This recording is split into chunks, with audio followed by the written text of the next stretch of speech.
Welcome back to the Energy Tips. This is more like a report after my involuntary break from Energy Tips here these last 2 weeks. I hope you guys are doing all right. We have a very strong sort of self-care energy right now. And as you can hear in my voice, I've been having issues here with the overall school situation in the US. So the last 2 weeks I founded a new school that allows us personally here with our children to create a more positive learning environment and a less stressful experience in these COVID times. So this is really mostly about reflecting on these last 2 weeks. I called this report Deep Fried. All right, this is about pushing the reset button, actively disengaging. There's this time right now feels like a time warp to many of us. Anything between Groundhog Day and not even realizing how fast time really goes by. Things are extremely compressed and dense right now, and our biggest challenge here is not to go into autopilot, not to go into this summer sleep that I reported about. Most of the things that come here as this challenge for us in these times of chaos, really, you can call this, in the energy forecast for August, I called this unhinged, is the collapse of our complex lifestyles, guys. And this is something that I had to reflect on as well, because we get stressed out when we don't feel like we can control the aspects of our life that we need to have a good foundation, that we need to feel safe, that we need to feel grounded and centered. And it is actually relatively easy if you get the concept of energy management, and that is that we really just need to reduce the complexity of it. So the reason why we are so stressed out, and especially in regards to performance, you'll find the article here, Confusing Performance with Love. You know, what is expected of us, what we feel like we need to provide, all right, be it for others or for a certain quality of life, or, you know, whatever it is that we think we need to present here, can create an enormous stress, and due to that complexity that we allow into our life with this. So most of these last 2 weeks was about finding the middle ground, you know, letting go of this huge sort of up and down, these extremes, the pendulum. Most of the sessions that we had here in these past 2 weeks had to do with the pendulum, with balancing our masculine and feminine energies, with balancing ourselves, finding ground, finding our stance, finding our inner balance. And that's something that requires us to really be more attentive in regards to how we even measure that. How do we measure if we are centered? All right. And here's where many of us really got into trouble, because if we measure sort of our contentness, I don't even know if this is an English word, through performance or through the feeling of control, then these last 2 weeks were really difficult for us, because we will not actually get this right now, okay? There is no way for us to feel in control, because the world is not in control. Now, this doesn't need to put us into the dark night of the soul either. It just means that we are allowing, or that we need to allow ourselves to really find that stance in the world, what we stand for, and how we measure when we are content, how we measure when we are not conflicted, when we are in peace, so to speak, you know, with our environment and what is going on, even if we can't control this. So this is really the deeper meaning of centeredness. And, you know, for the collective, this is a very difficult undertaking. So we will observe very interesting developments here in these next months and years. namely the emergence of a new universal global ethos that has to do with truth and integrity. And I'm not just saying this because I want to be all upbeat. This is more the attempt for you to see the meaning of what is actually going on, because without the meaning, it's very difficult to cope with this chaotic awareness that we are, or that is kicking in right now. So you need to see that there is a purpose to this collective trauma that we're going through, and that it shows us some of these components in our lives where, as I've already mentioned, where we are allowing too complex structures, too sensitive structures in our life that can't really be maintained, or else, we sort of run ourselves dry in the process of trying to maintain them. Or, some of the components that have to do with how we address our own needs, our own self-care, and how we perhaps confuse this with, things such as performance, or things such as, presenting a certain false self. So the meaning part here is that we can see how it forces us to go into more truth with ourselves. And as I've mentioned on many other occasions, I believe that this crisis or this chaos momentum that we have here in this world is a huge opportunity for especially our younger generations to reset, to get back to what is truly meaningful for them in life and what really matters for all of us. So in that way, it brings in a lot of clarity for us, and will ultimately also lead to higher degrees of functioning, in the sense that we will be able to see what it is that we can develop into, or what we truly want to strive to, namely the higher expression of this soul being that we are, and not just seeing ourselves as a machine that has to function or perform in a mechanical way, in a complex mechanical way. If this is how we see ourselves, it's very difficult to cope with shifts and changes that are occurring. And this is something that I would, want you all to realize, that in the midst of all of this confrontation with untruth and, this display of complexity and no solutions, we can find a lot of clarity here about what it truly is that we want to accomplish for our lives. Now, many of you, and this is the part here that I'm addressing all August, have been shown or are getting really close to realizing how much of their lives is actually based on codependent patterns. And I want you guys to understand this. There's a lot of people out there that say they're not codependent. No, they don't have this, because the word codependency, which is a highly controversial term, is not actually hitting it. Codependency, from an energetic point of view, is most and foremost the lack of self-love or self-love deficiency. Is a mechanism in us, a coping mechanism in us, that confuses the process of interacting with other people and sharing and witnessing ourselves and other people as something that is related to needing to perform or needing to meet other people's expectations or needs.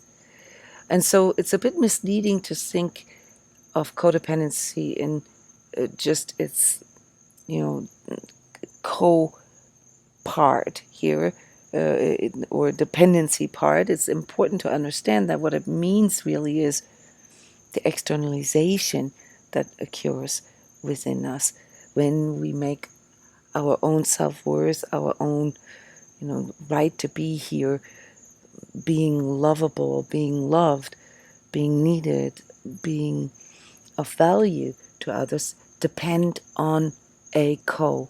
So that is really what codependency means. It means that we depend on something external. And that's why I think that for many of you here who are discovering the deeper layers of the trauma and, blocks, things that block you to accomplish or to really achieve this higher expression of yourself, for you it's really important to look a bit deeper into how much of your life is still externalized. And there's also many of you who are discovering the self-compassion that comes in when we realize how much abuse there was in our life in the past, and how this whole empath narcissist subject, how that is not just a phenomenon of this time, where there's more people awakening now to their own energetic sensitivity, but how this actually mirrors back to us, how this externalization mechanism breeds both codependence and narcissists, which are ultimately operating in the same realm. So if we want to break through some of these things, they all come in different degrees for each and every one of us. So it's not that all of us have experienced narcissistic abuse or that we would identify it as such. But many of us, though, recognize that, this need to please or the need to meet other people's expectations or needs, that this is something that has started at a very early stage in our life. And so I really want you guys to lose this preoccupation with, codependents are the good guys and narcissists are the bad guys. This is not accurate, okay? It's not a very sophisticated way of looking at it. The more we externalize, the more we enable people who are exploitative and parasitic, so to speak, and this includes the whole entire system, to wanting to abuse this. And for us empaths and energetically sensitives, this is a very sensitive matter because it has created a lot of these complexities in our life where we don't entirely feel free to express ourselves, and it blocks us. So in this time, and I've elaborated on this in the forecast for August, and maybe you want to listen to the forecast again, because there's a lot of these things that I pointed out 3 weeks ago that are actually coming to the forefront right now.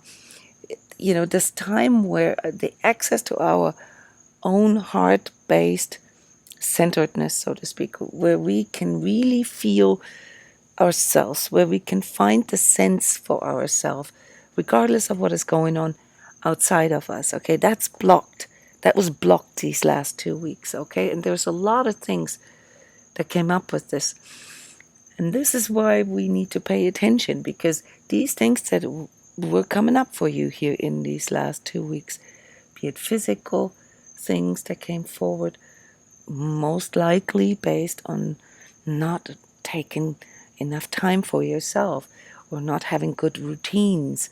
I stretched the importance of having good routines, all right, in regard to everything, all right, pertaining your exercise routine, pertaining your food and, like the contaminants that you allow into your life, but also the parts here that have to do with our emotional health, how we process things internally, and how we often, get sucked into our own coping mechanisms because we have this antipathy. We don't want to feel a certain feeling, and how this then blocks our connection to our hearts. And the same with our thoughts, because the more our connection is blocked, the higher the degree of inner or internal dialogue that makes it even harder for us to find sort of the roadmap again to our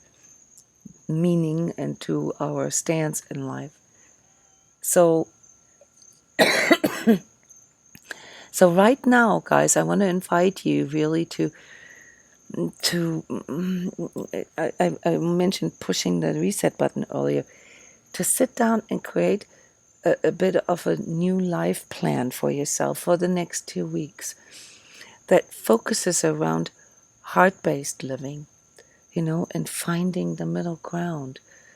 Living a life without heart and without connection to your heart means that you are extremely susceptible to things that are coming in from the outside.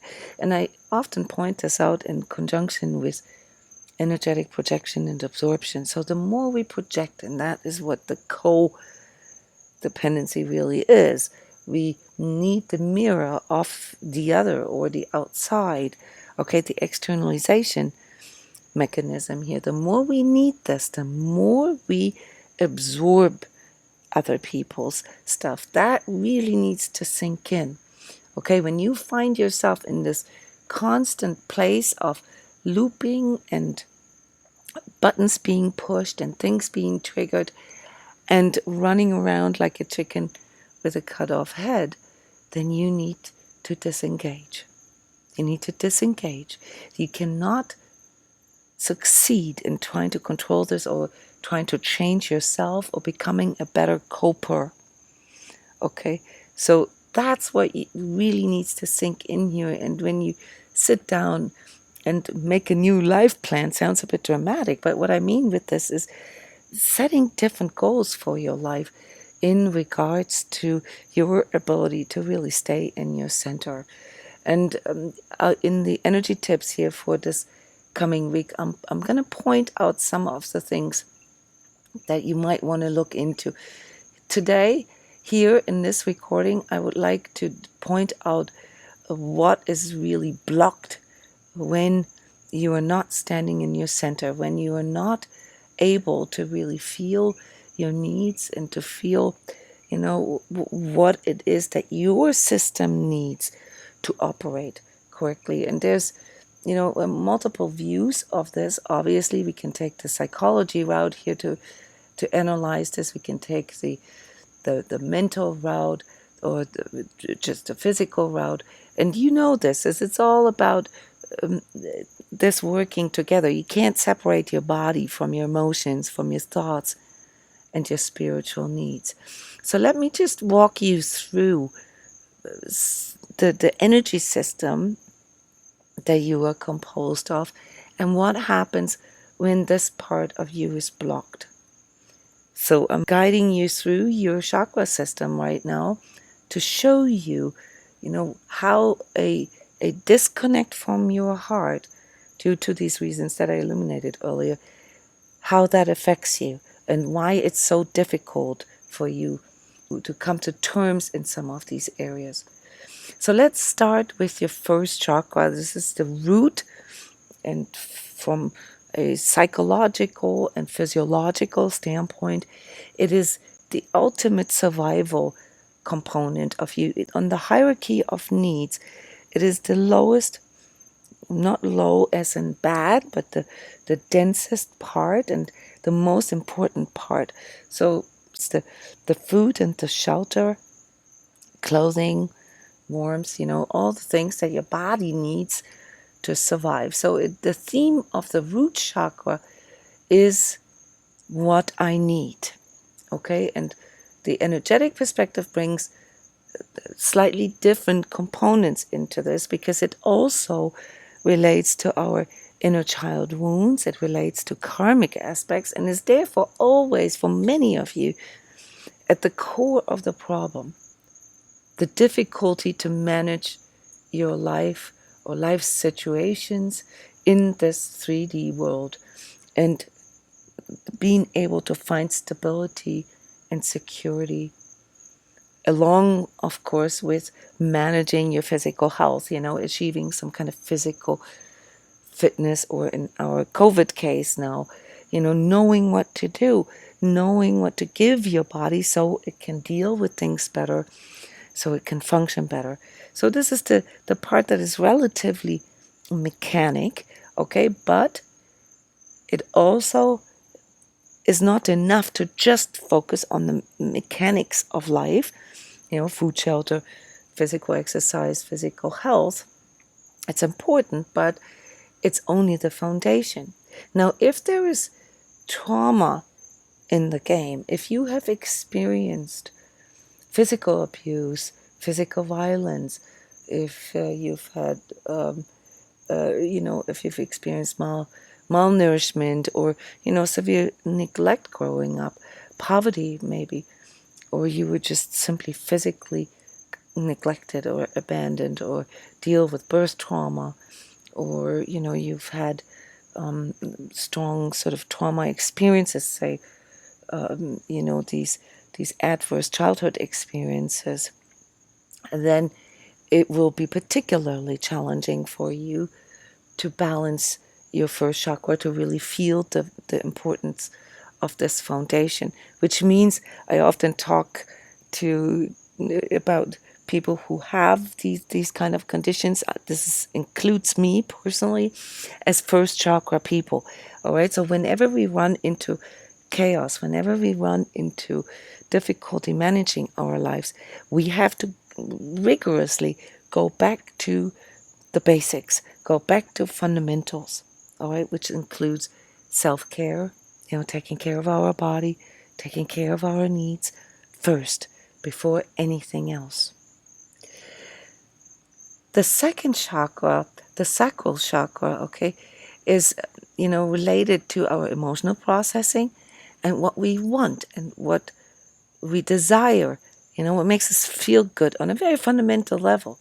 It has nothing to do with love. It is a fundamental belonging, a fundamental connectedness with other people, more sort of our social behavior, if you will. It's also the energy center that regulates what triggers us. So right now we're being triggered. Our buttons are being pushed. And so we experience problems with expressing ourselves, be it through words or, creativity, just being able to tap into creative solutions or out-of-the-box thinking. Okay, we get pulled into this extreme self-critical and critical inner voice or inner negativity, and we won't allow ourselves the sweetness of life, the experience of pleasures or desire.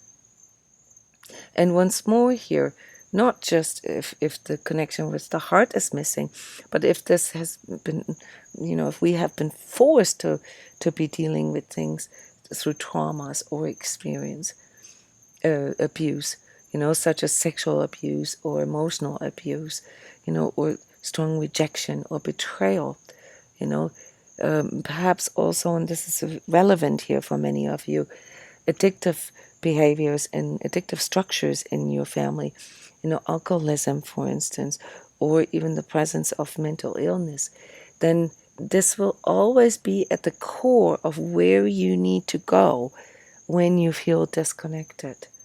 All right. In the emotional processing workshop, we covered a huge range here of how this can express in our lives as issues with communication, as issues with interacting with others. So our second chakra has a lot to do with this emotional processing and interacting with others, but also allowing ourselves to live. Now, our third chakra, the solar plexus, okay, that's what we feel when other people criticize us or attack us. The gut of our stomach here. The centerpiece in our chest. The sternum. This is responsible for our willpower. It's indicating, what we want to express. In regards to our attractions, okay, so it's the ego and the false self that sits there, but also what we are generally attracted to, what kind of gets us going, okay, what triggers us in the sense of what makes us really go for something, what triggers our ego, all right, and this can often lead, when there's not enough heart connection, to an immature expression of that. Narcissism, for instance, would be an extreme form of an immature ego, where the person basically stays in this infantile stage and just, asks the world to cover all his or her needs. But it can also express in less dramatic ways, just simply, and this is something that I'm seeing with a lot of people right now, trouble finding purpose and feeling self-respect and determination, the meaning part that I mentioned earlier. If trauma is present here, that could have been triggered through experiencing shame or humiliation, really being a victim of external violence or extreme punishment, for instance, or having been exposed to very dangerous or risky situations as a child, then this will always be part of our balancing act. We'll always have to pay attention to that. Am I just attracted to it, because I need to compensate for something? All right, do I need more validation, or am I needy because I'm insecure in myself and I can't respect myself? All right, so you can see it's much more complex than just looking at our chakra systems as a chart. We have to understand that the connection with our heart is the core of our connectedness with ourself. And when there is no middle ground, when we cannot see a middle ground, when we cannot find our center, when we cannot find our balance, then we have no clarity. And setting priorities, knowing what to do, being congruent is very difficult. So this is the problem with our heart chakra and why it's so important to integrate routines that allow us to connect with our heart more. It's because it affects everything in regards to giving and receiving, and especially our relationship to love itself.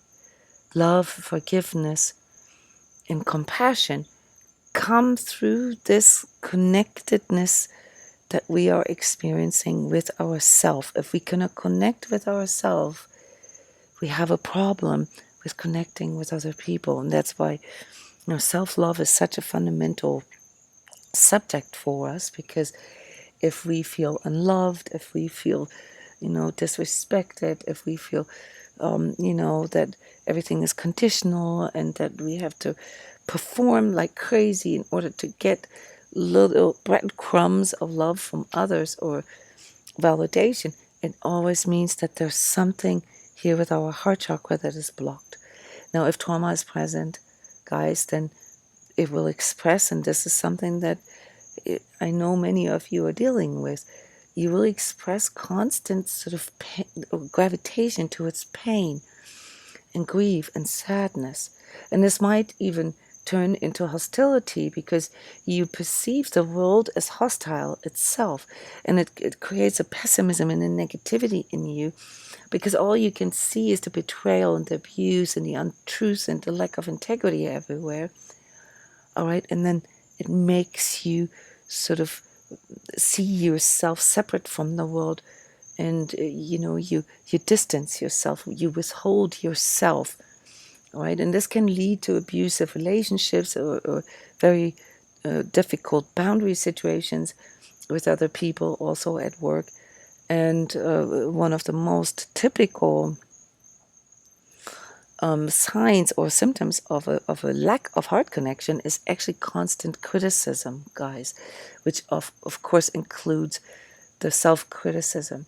That's something you really need to take at heart, literally, because it shows you what you need. It is a signal, all right, that needs to be heeded. And when I talk about self-love and self-care, then that's really what I'm referring to.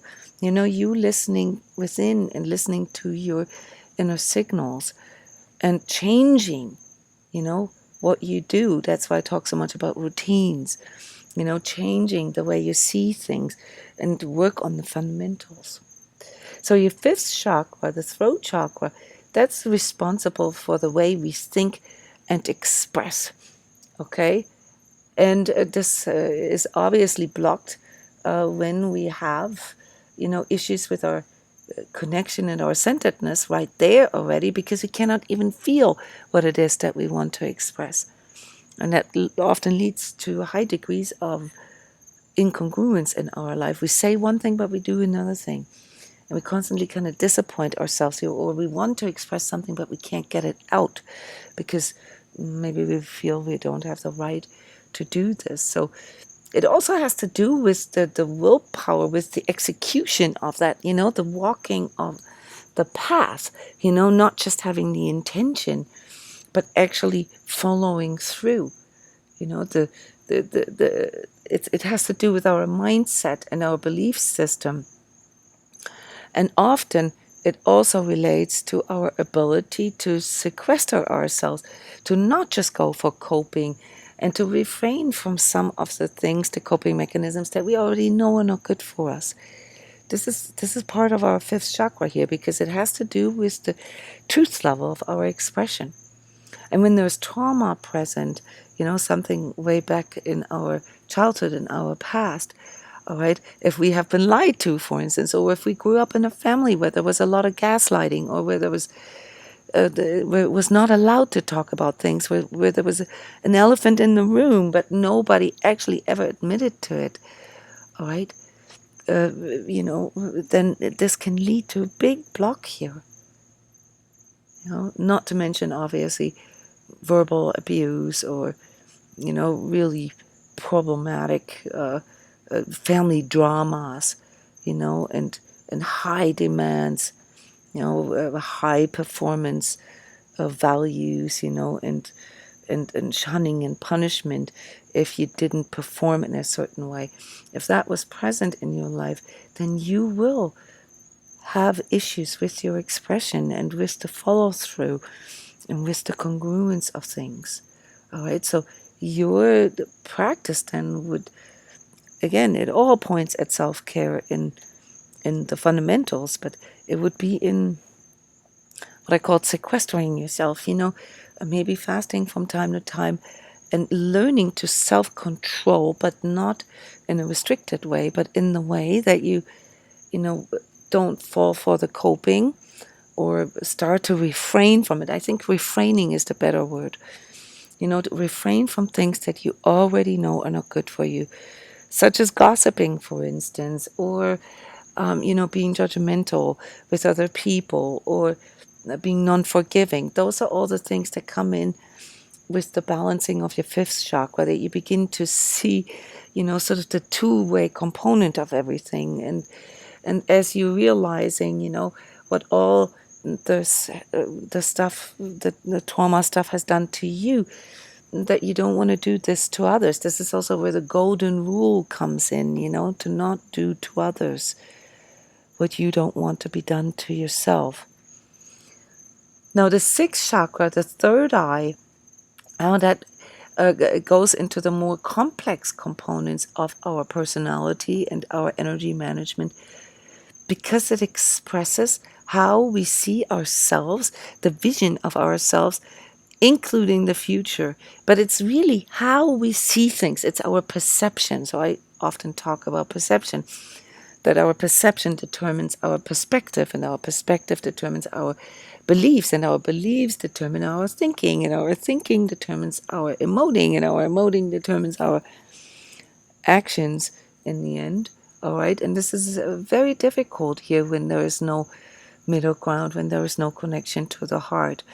All right, most of you might have started your journey because you got curious and wanted to have higher perception. We were striving for, seeing the future, maybe, some levels of clairvoyance, or being able to tune into these worlds that other people report about yourself. But you have to understand that this is much more complex. Your perception is ruled by very fundamental things. Okay, one example that's simple to understand is optimism or pessimism, whether you see the glass half full or half empty. It doesn't matter if you can see etheric worlds and entities and stuff like that, if there is a disconnect there. Because you wouldn't be able to tell if an entity or an energy that you're seeing is good or bad, if it's yours or if it's somebody else's, if it's something that you need to prevent from coming in, or if it's something you need to open yourself up for. So that's why, many of you here run into sixth chakra issues, especially in times like this, because there are not just the unrecognized intuitions, what you didn't admit to yourself, that the things, the inner guidance and so forth that you haven't been able to trust in the past. There's also, the problem with actually having sound judgments and perhaps, being pulled into levels of escapism, where what I sometimes, I hope you understand this right, lovingly call unicorns and waterfalls. Where you just want to escape reality by creating some kind of alternative reality. And this is particularly important here if there was trauma or abuse in your past, because you have been exposed to extremely difficult or dangerous environments or situations, perhaps even psychic attacks or severe gaslighting, where people were deliberately and strategically messing with your perception. Okay, and this has left you questioning your own perception at all times. It's like it's a bottomless pit, because you never know for sure if what it is that you're feeling or sensing, if that's really true or if that's really yours. So this can create, additional, difficulties in regards to, really seeing things the way they are. So you might have the intention of wanting to see truth, but there is a problem with judging what you're seeing and therefore acting accordingly. All right.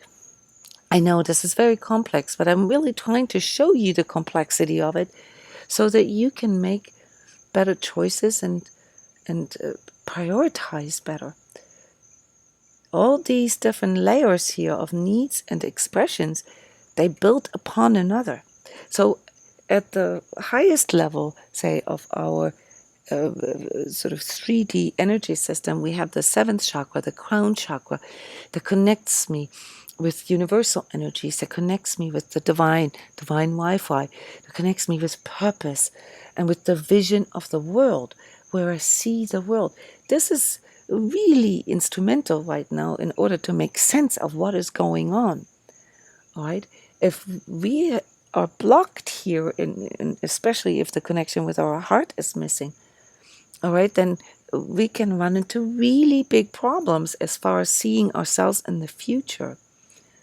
All right, we have issues in regards to, like, even seeing hope or having faith, freely engaging in our inner spiritual intelligence, or this yearning for spiritual connection, difficulties discovering our life's purpose, and things that can really help us in times where, say, our ego can't really work it out anymore. Okay, there is something in us that prompts us to connect to sort of a higher pay grade, and that's what our crown chakra regulates. And if that's disturbed, if there's no heart connection with it, or if we have been exposed to extreme, religious dogma, say, or cults, or forced spirituality, or misinformation. This is a big problem with this whole New Age movement.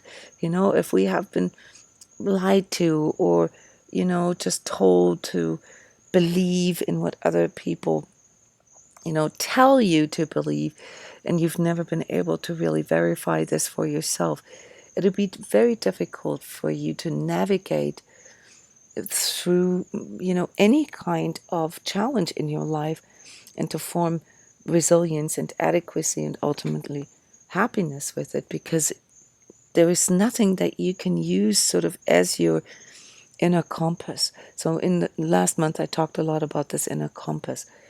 So all this here that I just laid out for you is mostly for you to understand that at the core of your clarity that allows you to process your emotions and your thoughts and what is going on in the world correctly are two things. One is the necessity to take care of your own needs, to go into the self-responsibility. Nobody else is going to do this for you.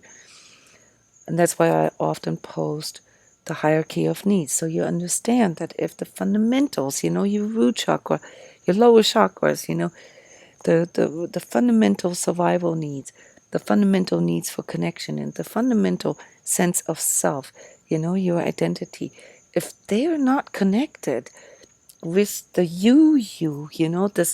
this being that you are, okay, then all the other things, your higher chakras, your higher awareness, your higher perception, your judgment, your clairvoyance, your ability to see in the future and to see something like a roadmap and have a good inner compass to navigate through all this is all disturbed.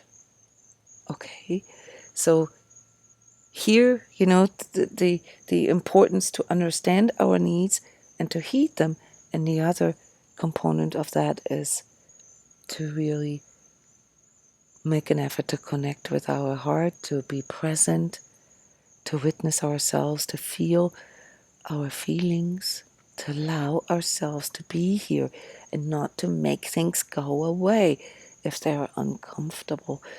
This does not allow us to build resilience and feel adequate, and that's why we can so easily get pulled into this performance loop and performance anxiety. And especially right now, not being able to make sense of any of the things that are going on.